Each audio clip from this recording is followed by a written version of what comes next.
thank you very much for joining us today. Would you like to introduce yourself? Absolutely. Thank you very much for the invitation to come and have this discussion this afternoon. I'm Dr. Sue Morris-King, HMI. I am the Deputy Director for Schools and Early Education for Ofsted. I'm currently doing lots of work, as you might expect, on the framework development and very much involved in things like drafting the toolkits and working up the methodology with my team and senior colleagues in the directorate. Excellent. So the first question really is, how did you find the process of creating this new framework? Fascinating, I think would be the word that I would use. It's very much a framework that we're talking about a reformed framework rather than a new framework, because what we're doing is drawing on everything that we know works well in the EIF, the Education Inspection Framework that we've got at the moment. That, of course, was based on lots of research. We've done curriculum research since. This is about building on what we know has worked and changing the things that we know need to change. And quite a lot of those things have come out of our big listen consultation that we did last year. I think everybody who's listening to this will know about the big listen. And we have listened. It's crucial that we did that. And we know that there are things that need to change and there are things that we can do better. And part of that, and I'm sure we'll get into this later on in this discussion, is about really taking full account of providers of schools' contexts. And I think that's particularly something that might resonate with UTC colleagues around schools' context and what works in particular situations. Excellent. Thank you very much. So one of probably the biggest change, in fact, is the change to grading of schools. We moved away from sort of the old system towards a new format for that. Part of that is the exemplary grade. My question around the exemplary grade is, how will this be moderated, fairly between schools? Will this not make Ofsted grades more political because you're opening up to that sort of external influence? Really good question, and certainly one that we have thought long and hard about and continue to do so.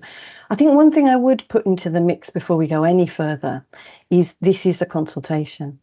So those kind of considerations will undoubtedly be things that colleagues who are listening, colleagues in UTCs, in any schools will want to comment on. How will this exemplary grade work? Will it work? Is what we've set out something that resonates, something that seems to make sense? So the consultation is open till the 28th of April. So on this, but on absolutely everything else that we're asking, please do respond. Tell us what you think.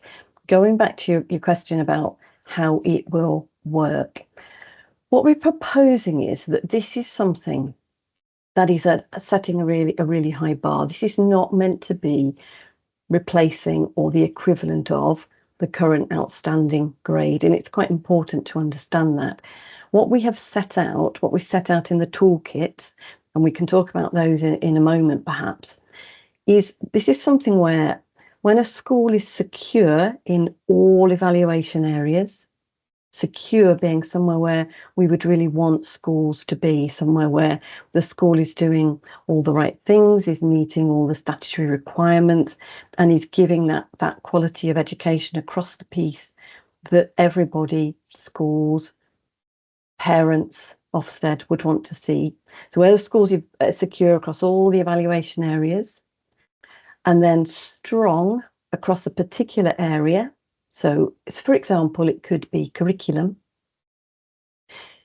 Then inspectors might be thinking, well, is there anything here that really stands out?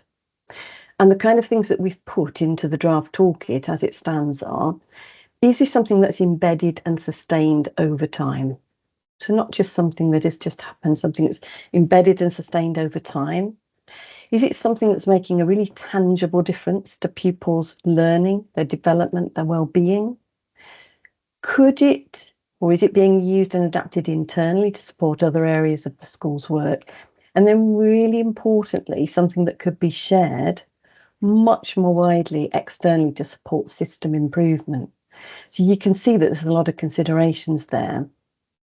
The idea is that then, if we thought that was there, this wouldn't be something that the inspector would just decide on the day and would give that grade. This is something that would be moderated, and it would be something where inspectors would invite leaders to submit a short case study of their work to the Ofsted Academy. You might have heard about the Ofsted Academy. This is where we put in all of our training, all of our development work. And then the intention is we'd then use a panel of experts to review those case studies nationally.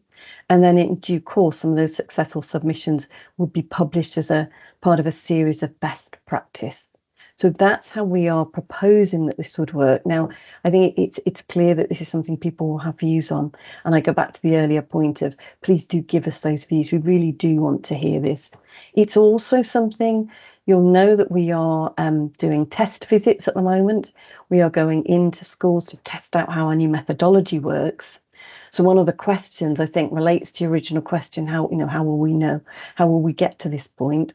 And that's one of the questions that we're asking our inspectors to consider in the test visit. How could it work? Might it work? How might it work?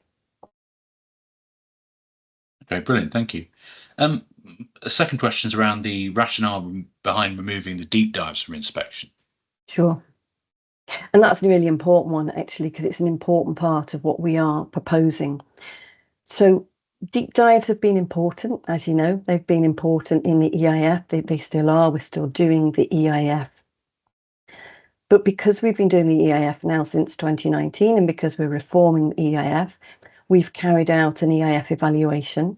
And one of the things that found, and we've talked about this in the consultation, is that those deep dives take up a lot of inspection time.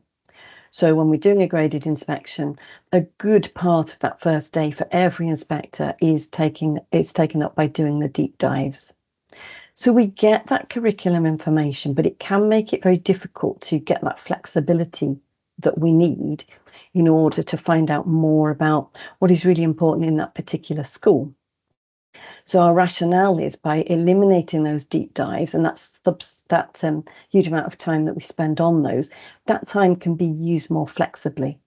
And in our proposed methodology, and in the methodology that we're trying out now in the test visits, inspectors will start that conversation with leaders by talking about what is it that's really important in your school? What is it that you're working on at the moment? What's improved? What have you put lots of work and thought into since the last inspection? What's currently going really well? Where might you need to do more work? Where are your priorities? And from that, then we can start to really shape some inspection activities that really will work in that particular school and in that particular setting. And I think in UTCs, that is likely to work really well. I mean, we want to try this out in UTCs as we do in every other type of school. But I think it can work really well because UTCs are different. They are different to a lot of schools. They do things in different ways quite deliberately as part of their USP. And so actually to be able to have that conversation and then instead of doing solely subject-based deep dives, to do some activities that might take into account some of the really important aspects that UTC is working on, can make it much more tailored to the school's context. So that's a really important part of why we're actually doing that and removing those deep dives. We'll still get to the bottom of what happens in the curriculum. We've still got all the elements of the deep dive at our disposal, lesson visits, looking at pupils' work, visiting lessons. We also want to do that with senior leaders. We want to involve senior leaders more in inspection. One of the things we've heard from senior leaders through the Big Listen and through the EIF evaluation is sometimes senior leaders, principals, head teachers, deputy heads can feel a little bit excluded from current inspections because a lot of that time is spent with those middle leaders, those curriculum leaders. We want to do a lot of those visits to classrooms and all of those activities with senior leaders again. And what we're hearing so far, in the few that we've done so far, is actually leaders are liking that, they're welcoming that aspect. Very excellent, thank you. With that move away from deep dives for the reasons that you've discussed, is it fair to say then that the inspection framework is swinging away from looking at the curriculum more? curriculum will still continue to be really important because the curriculum as designed, the curriculum as taught, and the outcomes of the curriculum are absolutely pivotal, aren't they, in terms of giving children and young people a really good quality education. What we've done quite deliberately in our proposals, and again, this is something we'll really welcome views on, is you'll see that we've taken apart curriculum, developing teaching, and achievement. And the reason that we've done that is because currently those three parts make up our quality of education judgment. But what can sometimes happen is, particularly where schools are on a journey of improvement, actually you find that perhaps the planned curriculum, the designed curriculum is going really well. There's a curriculum that's being designed, it's well sequenced, all the component parts are there. Perhaps it's being taught well in parts, and in other parts it's still developing. And then maybe achievement hasn't quite caught up yet. That's quite common in a school that is on an improvement journey. And then currently we then have to give one grade. Whereas what we're proposing is by taking those three aspects apart, we'll be able to recognise the really good work that schools have done. We'll be able to recognise that improvement. And then where things still might need some further attention in order to really continue to improve, we'll be able to say that. And it will be fair and it will be transparent. And also it should be easy for parents to understand, because that's a key part of what we're actually aiming for here.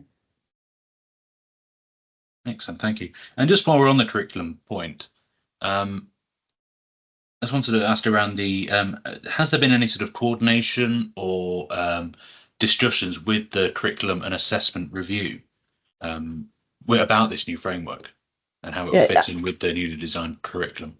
sure. I mean, that's a really important question. Obviously, it's a consideration for us. Because of the timing of all of this, we have fed into the DFE's curriculum review our own curriculum research that we've done and our curriculum reviews that we've published. So those have been fed into that. I think it's really important to say that our proposals are about a renewed framework. I mentioned that earlier. So it's not starting again. So it's built on all the aspects that we know about curriculum from the EIF. It's the same evidence underpinning it. It's been updated to reflect our most recent research, including the findings from our own curriculum research. And the EIF really placed that importance, didn't it, on the ambitious, well-planned curriculum and where that sits in schools' development, and making sure that that's used so that pupils achieve the very best. And that hasn't gone away. That's still really important. And that is likely to be very important in what the DFE are reviewing at the moment. There's a focus there in terms of pupils having all those skills they need to make the best possible progress, including in mathematics and in reading. Also things that are very important in our inspection and in our own curriculum research. If there is a need for any change, we don't anticipate any need for any kind of radical change to be made in our inspection approach as part of the review. But once those are published, we'll consider what it says, and then we'll see if anything needs to be changed as a result. And we would consider that carefully and do in due course. Okay, thank you. The Financial Times has previously reported on the new framework before the formal proposal was released. It would appear that the preparation for next steps area has been downgraded from its own judgment area into sort of part of other areas. Can you sort of talk about why that decision was made and why it has been sort of downgraded from its own separate judgment area? It's a question actually that came up last week when I was having and it was a very useful conversation with the principals who came to talk to me at WMG Coventry. And we were talking about this at the time. They'd asked me about this, and I think it's a really important question. Originally, you're right, in our original thinking, there was the area that we'd called just very sort of provisionally preparation for next steps. And that was a standalone. When we came to look at the number of different evaluation areas in the toolkit, there did appear to be a lot of them. We had to think what was the right number. What might we put out for consultation? What we've done is that the content of that original one hasn't been lost. It's gone in to the one that is about personal development and well-being. But the challenge that was put to me quite understandably last week in our discussion is, has that been subsumed too far? And in particular, what we were talking about was the element around careers and around the Gatsby benchmarks and around the preparation for next steps and the preparation for working life. It is all there. Is it separate enough? Does it sit alone enough? It's currently in a line with other aspects of personal development. I think that's something we'd very much like people's views on. And I think if colleagues who are listening in, whether senior leaders or staff in the UTCs, have a view, I think it would be really good to feed that into the consultation. It may be that we do need to delineate it better. And that's what all of this is about. I also come back to the fact that we're doing the test visits at the moment, and that's a question that we're asking of ourselves: is that area distinct enough? And if it isn't, then we'd need to tweak and amend accordingly. Okay, thank you. Uh, Another point, the existing handbook has certain exemptions for UTC. So I just want to run through those and see what might happen with them Sure. with the new handbook. So will UTC still get the exemptions or different treatment, I suppose, specialised treatment around progress aid? Another one that came up, actually, you won't be surprised to know, last week in our conversation, there's no reason at all to change that, because it's something that we know is distinct to UTCs, and we are talking very much about different contexts, and that is something that hasn't changed, has it? That accountability measure, it's not the most appropriate indicator for UTCs. We know that. We need to make sure we're using indicators that are the most important. I mean, any data is only a starting point for our conversations in inspection, as we know. So that's not something that we have plans to change. Okay, thank you. Yeah, and also EBAC as well. It's the same answer, really, in terms of EBAC. Again, nothing has changed. The purpose of UTCs, providing that specialist, technical, professional, vocational education, that raison d'etre for UTCs remains. So nothing has changed there in our thinking. Okay, thank you. And there's also, this might be the same answer again, but just to sort of check, there's also around the low prior attendance of certain UTC students receive certain special mention in the original handbook. Do you expect that to be in the new handbook as well? That's really interesting, because we've done lots of work with our inspectors around attendance anyway over the past year. So a lot of our approaches to attendance, I think we used to talk a lot about data. Now, data on attendance, it is important. It is a starting point, and it is only a starting point. So we've done a lot of work with our inspectors over the last year about getting underneath the attendance figures. So we have a figure. What does it actually tell us? Well, by itself, not a huge amount, because a figure of 95% actually might tell us that the vast majority of pupils are in school 100% of the time, and some don't come at all. So the question always in any setting is about what lies beneath.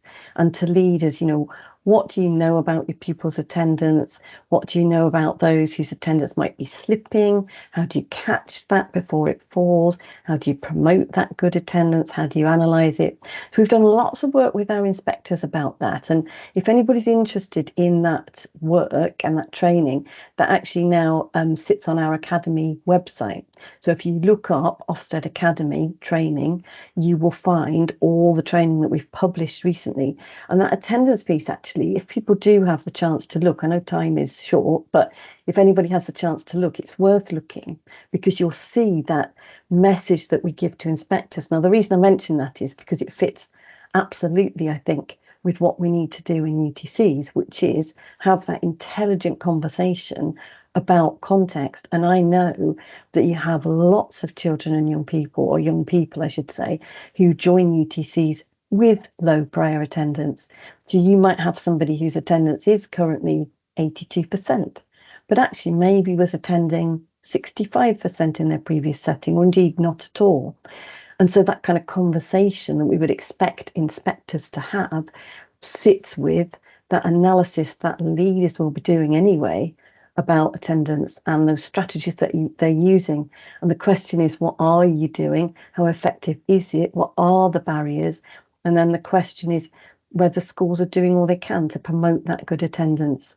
So really, in summary, I think our approach that we've developed, certainly over the past year to 18 months, sits very much with that understanding context and understanding that leaders understand the barriers and whether they're doing all they can to help remove those barriers so pupils attend as well as they possibly can.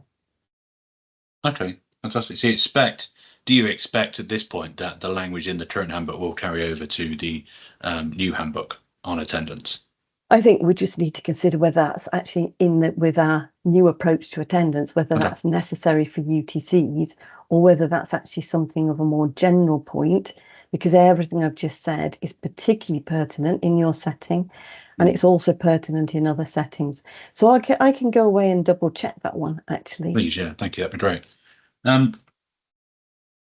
Yes, so and another thing sort of similar to that really, inspectors having the capacity specialist training for inspecting UTCs. Will that be continuing under the new framework as well? I think this, again, something we talked about last week in the discussion I had with principals. We always make sure that the inspectors who are coming out to UTCs have had a proper briefing before they come out. I think we were reflecting last week on the importance when we have a new framework of any kind, we refresh all of our training. We've got to train inspectors, obviously, for all of the changes to the methodology. But also, you might have heard Sir Martin say there will be an unprecedented amount and depth of training for inspectors. And so we're at that point currently of setting down all of the different aspects of inspection skills, but also that knowledge about different settings that we need to refresh with inspectors.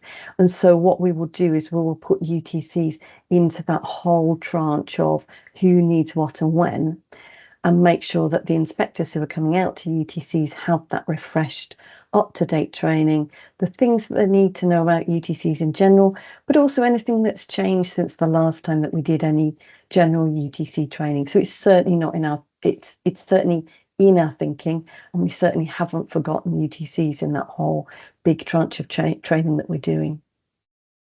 Excellent, thank you. Another thing that I've spotted from certainly the coverage around the new framework has been about the trend. Ofsted will highlight trends in performance data. Can you say anything about what the starting point will be for these measurements, bearing in mind, obviously, the atypical starting age of a lot of UTCs? And I think this goes back to what we just talked about to do with Progress 8.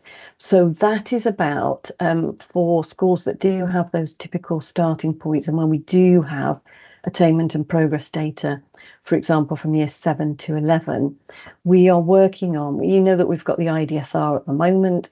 We're working internally to say, what can we give to inspectors that makes it even clearer what that data is saying? How can we support inspectors and schools to have that an even better conversation about data as a starting point? Data is only ever a starting point for conversations in inspection. That's why we come on site to inspect. We can't do anything by data alone. So that will continue, that whole principle, that whole philosophy will continue in our inspections. And we're exploring how that can look.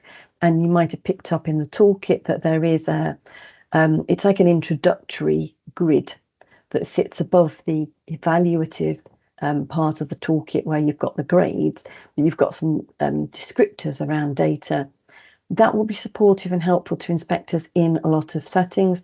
You might have spotted that it says where applicable at the top. So part of the training that we'll need to do with inspectors is where that is useful, where it isn't useful, and where it isn't, and where it's not particularly informative. It's about what is informative. How can you have that really good conversation with leaders at the start to really get underneath what's happening in that setting? And of course, leaders in a UTC will have their own grasp on what the data is telling them, and that can be part of that conversation as well. Okay, excellent, thank you. And my final question was around what's happening during the autumn term when inspections are going to be cancelled. Sure. I do want to ask that, but I suppose the other part of that question is, what's next really for this new framework?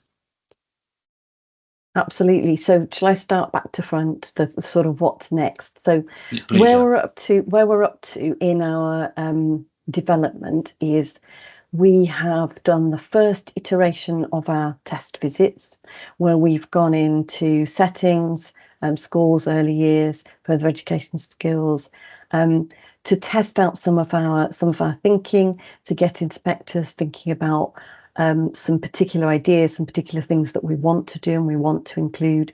We've then taken what we've learnt from those, and we're now doing some what we're calling end-to-end test visits. The first set of those, they start to replicate more of what an inspection might look like. And then the second set of those going into the summer term will replicate more closely what we think that inspection will look like. So we can really properly test what's feasible, what's doable for leaders. Are we doing the right things in the right order? That will all inform our training for inspectors. So that's really, really important. One of the things that we will do from the test visits is we'll learn what we need to change. We'll learn what we need to tweak in the toolkits. We'll learn if there's anything that simply isn't working. And we'll set that alongside what we are learning from the consultation, from what stakeholders are saying, from what stakeholders are thinking, what they're suggesting. We'll put all that together. Then there'll be obviously a response to the consultation. We will continue to try out what we've learned and we'll continue to refine. In the autumn term, which was the start of your question, first part of that autumn term, there won't be any routine inspections. So there won't be any Section 5 inspections. What there will be is if we need to do any urgent inspections, we would do those. You'd expect us to say that. So we would have to do any urgent inspections. We might also do some monitoring inspections. So if we've got schools or settings that are in a category of concern, we can put those monitoring inspections in, but we won't do any routine EIF inspections. We'll be doing lots of training with inspectors. We'll be preparing inspectors for the next steps. We will also really, really importantly, be doing lots and lots of communication with the sector. So there will be lots of opportunities for schools, school leaders, other stakeholders to hear about what is this reformed inspection framework, what does it look like, what does it include, what do you need to know for people to ask questions. So it's as much about the sector being informed and prepared and understanding as it is about inspectors. And then in November, that's when we will go live with the inspections, and then they will begin from there. Fantastic, thank you. And while I don't expect it'll affect UTCs, the inspections that you might have to undertake during the 2 months, that'll be under the original framework, won't it? The inspections Existing between framework. The inspections during the before the new while inspections have been cancelled, suspended, the ones that you do have to do, for instance, for causes of concern, that will be under the existing framework, I take it. Yeah, so any monitoring inspections or any urgent inspections, they're done under Section 8 anyway. Yep. So they're not full inspections unless they need to be. But if they did need to be, yes, it would be the EIF. So thank you. Yeah, so my questions. I don't know if there's anything else you want to add. I think the only thing I'd like to add is thanks for the opportunity for the conversation. It's been really good to talk and muse and think about this. And a big thanks to the to WNG Coventry for hosting me last week, and for those principals who came down to speak to me, because it really did feed a lot into our thinking about the consultation and about the framework. Very helpful, very informative, and very supportive. So thank you for that. Thank you very much. That's fantastic. I'll just stop this recording.